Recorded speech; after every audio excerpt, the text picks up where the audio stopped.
Martin වික්‍රමසිංහයන් නම් කිව්වේ තමන් නොගිය රටකට ගියා වගේ පොතක් කියවපුවාම කියලා. මම මෙහෙම දෙයක් අහන්නම්. ලෝකේ පළවෙනි පොත ලියපු කෙනා මොනවා හිතාගෙන ලියන්නේ නැද්ද? ඔබ දන්නවද? ලෝකේ පළවෙනි පොත ලියපු කෙනා මම හෙව්ව මට හම්බ වුණේ නැහැ. ගෙදර ගිහින් පොඩ්ඩක් හොයලා බලන්න ලෝකේ පළවෙනි පොත ලියපු කෙනා මොනවද ලිව්වේ? ඒ කවුද කියලා. මං අද කතා කරන්න ආවේ මනෝරි ගැන. මේ මනෝරි ලියපු පළවෙනි පොත. මනෝරි මේක මොනවා හිතාගෙනද ලිව්වේ කියලා මනෝරි විතරයි දන්නේ. ඒ වගේම මනෝරි මේ පොත ලිව්වේයි කියන කාරණේ ඔගොල්ලෝ හැමෝම දන්නවා කියලා මං හිතනවා. ඉතින් බොහොම ගෞරවයෙන් අද මනෝරි සහසා ගොඩැල්ලවත්ත තමන්ගේ කුළුඳුල් කෘතිය එලි දක්වන අවස්ථාවට බොහොම ගෞරවයෙන් පැමිණ සිටින ඔබ සියලු දෙනාම මම ඊටාම ගෞරවයෙන් පිළිගනු ලබනවා.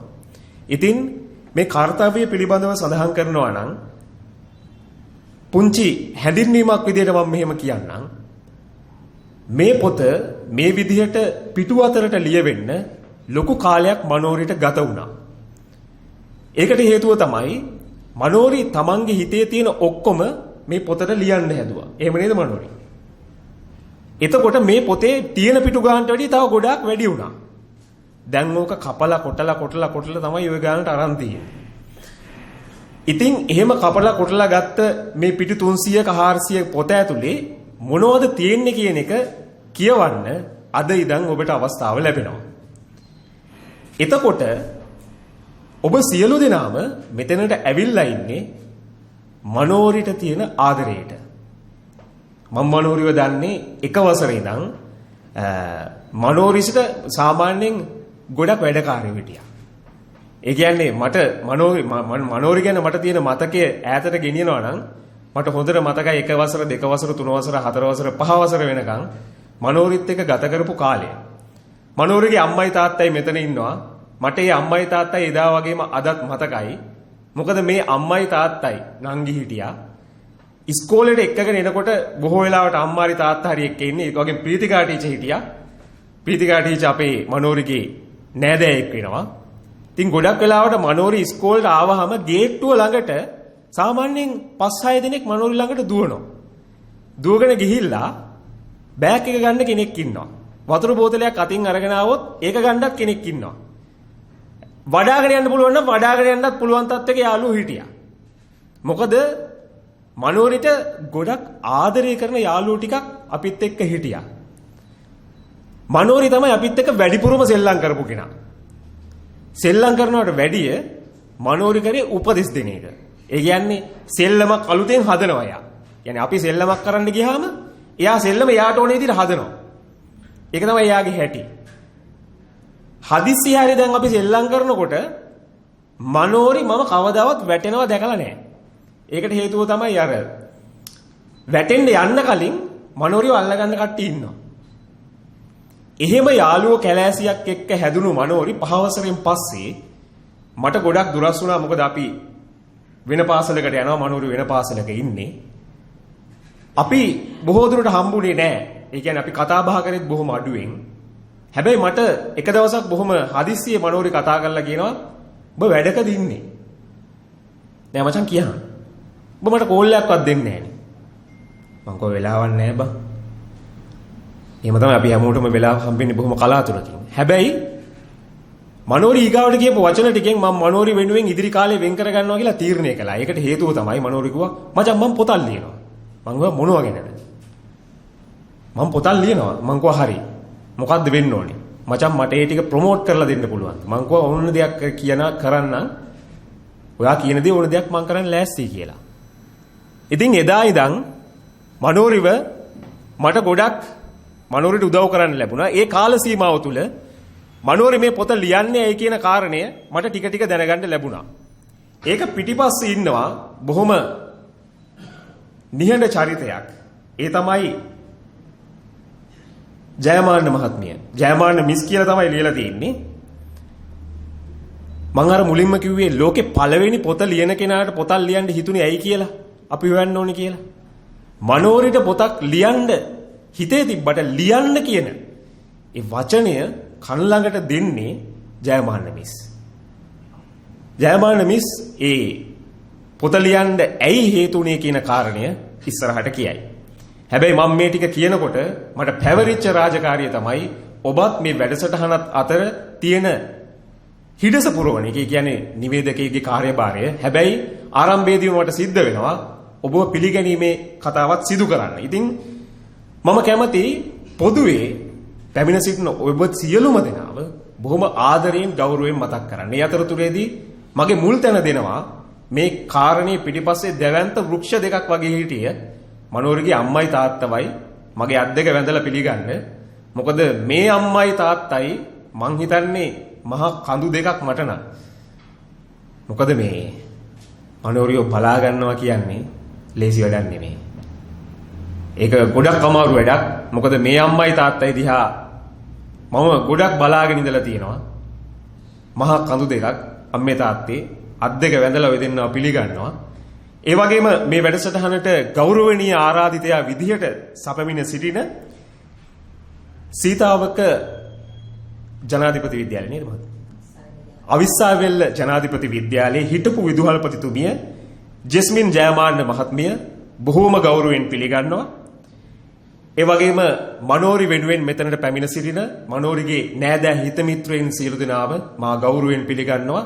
ඒ වගේම මනෝරිගේ මිත්‍රයින්, ඒ වගේම යහළුවන් මේ කටයුත්තට අතකට දෑත් යොමු කරලා හිත වෙහෙසවලා මේ වෙනුවෙන් පැමිණ සිටින සියලුම දෙනාම, විශේෂයෙන් මේ කැමරා ශිල්පීන්, මේ ආයතනයේ සියලු දෙනාම මම බොහෝම ගෞරවයෙන් පිළිගන්නවා. ඉතින් පිළිගැනීමේ කතාව බොහොම කෙටියෙන් මේ විදිහට සිද්ධ කරන අතරතුරේදී මම කැමතියි ඊළඟට අපි චාරිත්‍රානුකූලව යමු මංගල පහන් දල්වන්න. අපි මංගල පහනක් දල්වන්නේ ආලෝකය සංකේතවත් කරන්න. සාමාන්‍යයෙන් චිරාගත සම්ප්‍රදානුකූලව අපි කුකුලා පහන පත්තු කරන්නේ.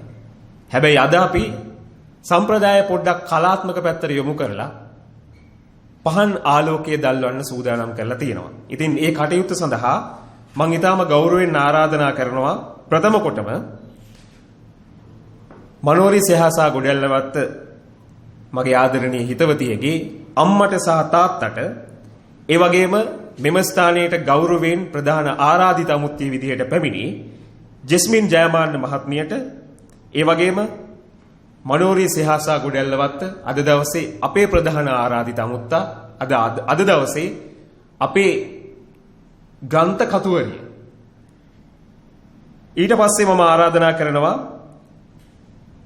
ආදරණීය නැන්දා සහ මාමා, කටුවන්දිනිය දෙපළ වයලා මහත්මිය සහ රංජන් මහත්මයාට, ඒ වගේම ආදරණීය චූටි අම්මා සහ බාප්පා, මංගලී ප්‍රීතිකා මහත්මිය සහ සෙනරත් විතානගේ මහත්මයාට, ඒ වගේම ප්‍රසිද්ධ ලේඛකයෙක් විදිහට අපිත් එක්ක එකතු වෙන්න හිටියා තාරු අද ඇවිල්ලා නැහැ. ඒ වගේම රුවන්වැල ප්‍රාථමික විද්‍යාලයේ 1999 වසරේ සිට සමස්ත ශිෂ්‍ය කණ්ඩායම නියෝජනය කරමින් කවුරු හරි ඇවිල්ලා ඉන්නවා නම් මම ආරාධනා කරනවා මෙතෙන්ට එන්න කියලා.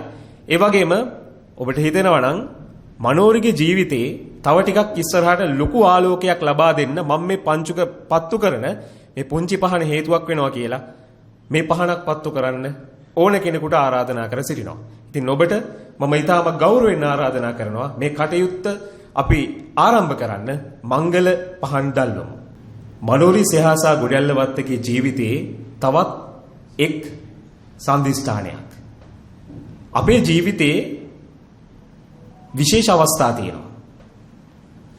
උපන් දිනය සහ විශේෂ ජයග්‍රහණ.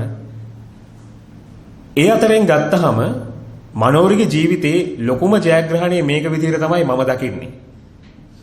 ඒ ජයග්‍රහණයේ අවස්ථාවේ මනෝරිගේ අතින් වචන කතා කළාට කටහඬ පිට වෙන්නේ නැහැ.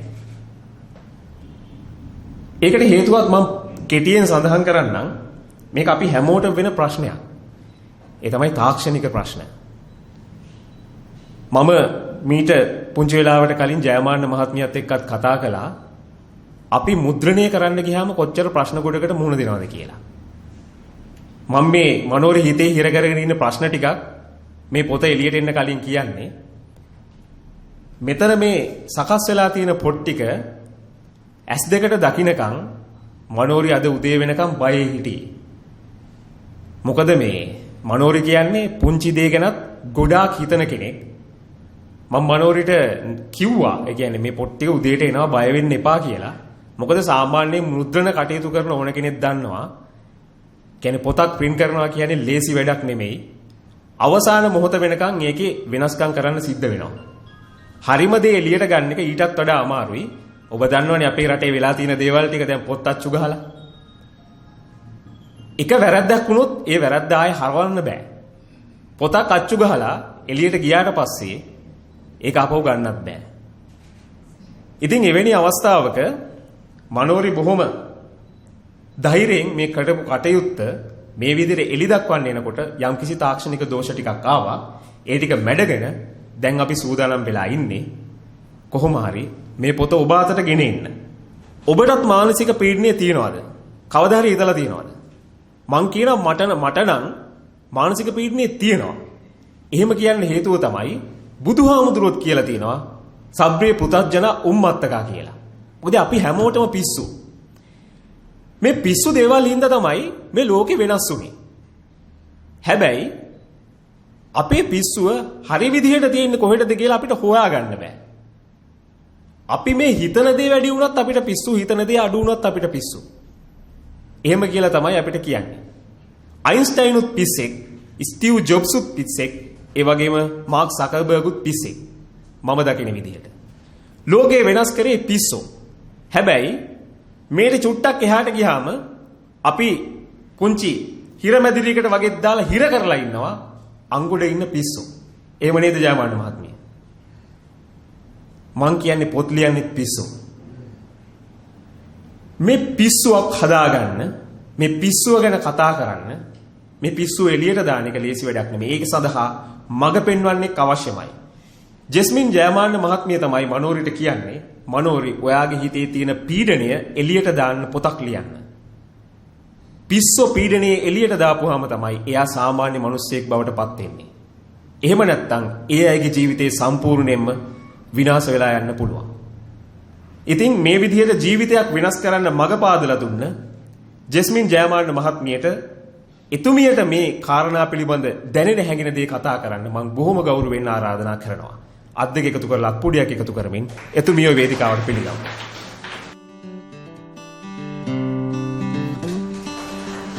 දහයයි 57ට යෙදුණු ඒ සුබ මුහුර්තයෙන් මනෝරි සෙහාසා ගොඩැල්ලවත්ත විසින් රචනා කළ නූරි